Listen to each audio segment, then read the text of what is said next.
ज़मीर हमारे साथ इस वक्त लाइन पर मौजूद है, मजीद तफसीलात हम इनसे जान लेते हैं। जी ज़मीर, आगाह कीजिएगा।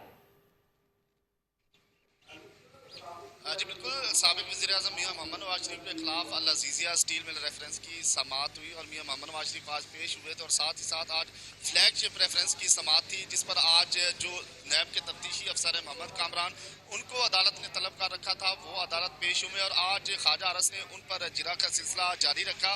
और मियां मोहम्मद नवाज शरीफ जब अदालत पेश हुए थे, इंसाफ अदालत के जज मलिक मोहम्मद अरशद ने कहा कि पहले अल अज़ीज़िया के हवाले से जो 4 सवालात बाकी रहते हैं उन पर बात कर ली जाए। तो ख्वाजा अरस ने, जो मियां मोहम्मद नवाज शरीफ के वकील हैं, उन्होंने कहा कि कल भी आपसे इस्तदा की थी कि आज इनका जो है वो 4 सवालात के जवाबात जुमेरात को हम कलम बंद करवाएंगे, तो आज की बजाय आप जुमेरात तक रखें। तो इंसाफ अदालत के जज ने कहा जुमेरात को तो मियां साहब ने फातह खानी के लिए भी जाना होता है, दुआ के लिए जाना होता है, तो वो इंसाफ अदालत नहीं आते।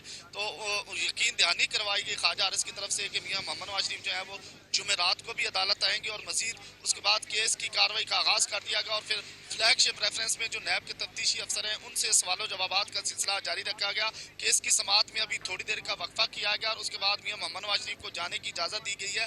मियां मोहम्मद नवाज शरीफ इंसाफ अदालत से जा चुके हैं, जबकि आधे घंटे बाद समाअत में वक्फे के बाद केस की समाअत मजीद आगे बढ़ेगी। तो आज जब इंसाफ अदालत में समाअत बहुत जारी थी। शुक्रिया ज़मीर हुसैन, हमें तफसीलात से आगाह करने के लिए।